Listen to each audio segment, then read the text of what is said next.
Profil perekonomian dan bisnis negara Jepang.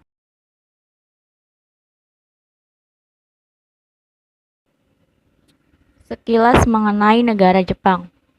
Sebagai negara maju di bidang ekonomi, Jepang memiliki produk domestik bruto terbesar nomor 2 setelah Amerika Serikat dan masuk dalam urutan 3 besar dalam keseimbangan kemampuan berbelanja. Jepang memiliki kekuatan militer yang memadai lengkap dengan sistem pertahanan modern seperti Aegis yang kekuatan armadanya cukup besar. Dalam perdagangan luar negeri, Jepang berada di peringkat keempat negara pengekspor terbesar dan peringkat keenam negara pengimpor terbesar di dunia. Sebagai negara maju, penduduk Jepang memiliki standar hidup yang tinggi dan angka harapan hidup tertinggi di dunia menurut perkiraan PBB. Dalam bidang teknologi, Jepang adalah negara maju di bidang telekomunikasi, permesinan, dan robotika.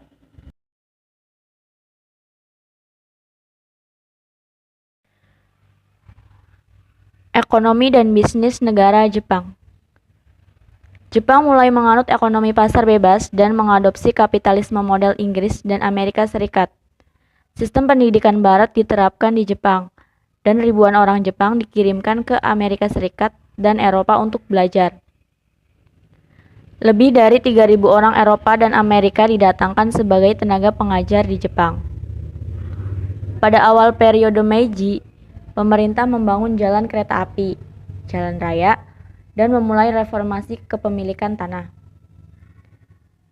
Pemerintah membangun pabrik dan galangan kapal untuk dijual kepada swasta dengan harga murah. Sebagai dari perusahaan yang didirikan pada periode Meiji, berkembang menjadi Zaibatsu, dan beberapa di antaranya masih beroperasi hingga kini.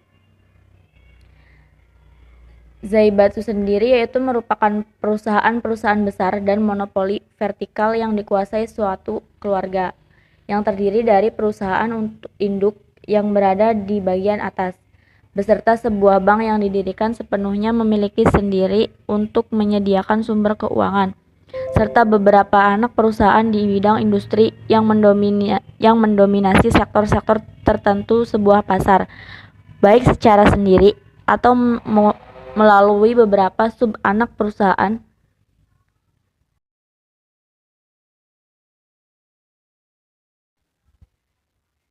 Zaibatsu besar di Jepang yaitu adalah Mitsubishi.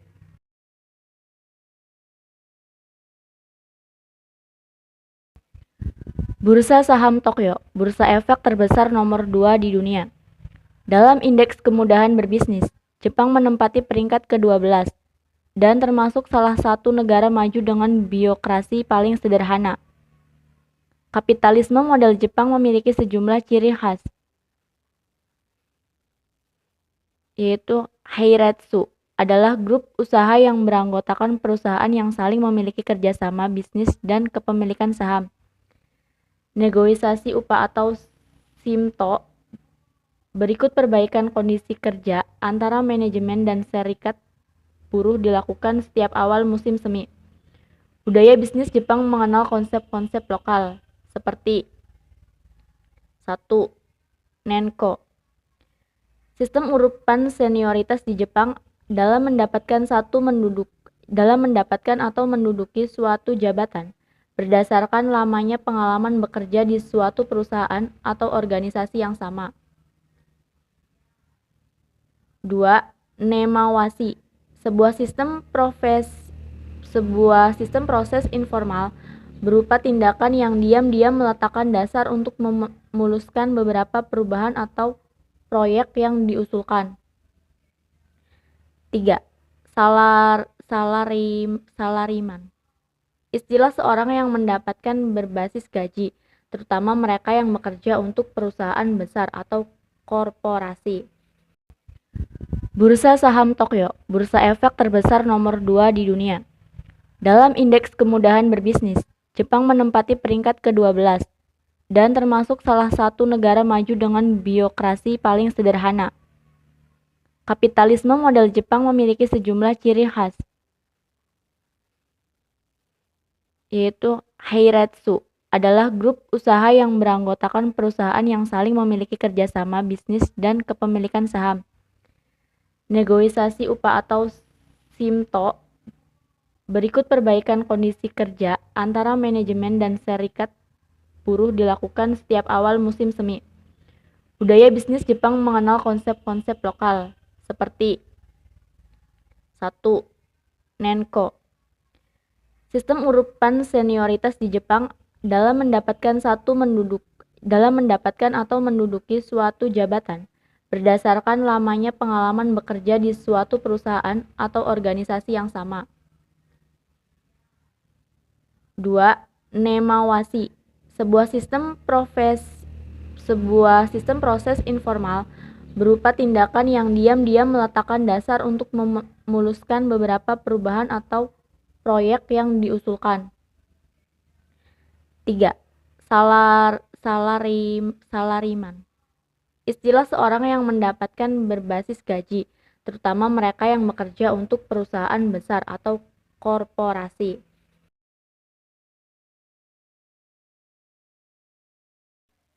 Peluang bisnis di Jepang. Menurut saya, keadaan bisnis di Jepang dapat digolongkan cukup baik. Namun berikut ini ada beberapa pendapat dari yang saya cari tahu. 1. Peluang untuk kita dapat melakukan bisnis baru di Jepang bisa dikatakan cukup minim. Karena seperti yang kita ketahui di Jepang, sudah banyak terdapat perusahaan industri dan jasa. Sehingga bila kita mulai usaha yang sama dengan perusahaan-perusahaan tersebut, maka persaingan kita akan cukup ketat dan sengit. Dan kita perlu strategi yang efektif dan tepat agar dapat memenangkan persaingan di negara tersebut, yaitu dengan menambahkan kreativitas dan inovasi pada produk, jasa maupun barang yang akan kita produksi dan jual di sana. 2. Untuk peluang kerjasama bisnis di Jepang. Baik kerjasama ekspor maupun impor, dipandang bisa dan baik untuk dilakukan, terutama dengan melakukan kerjasama dengan perusahaan-perusahaan besar dan maju yang ada di sana. Hal ini dikarenakan barang-barang yang diproduksi oleh perusahaan-perusahaan Jepang rata-rata kualitasnya baik.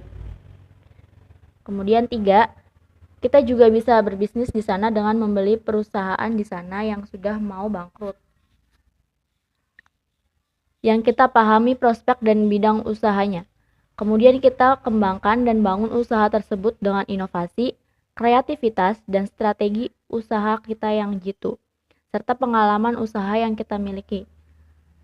Hal tersebut memang tidak mudah karena persaingan di sana sangat ketat. Namun bila kita berhasil melakukannya, maka usaha kita tersebut dapat maju dan berkembang pesat.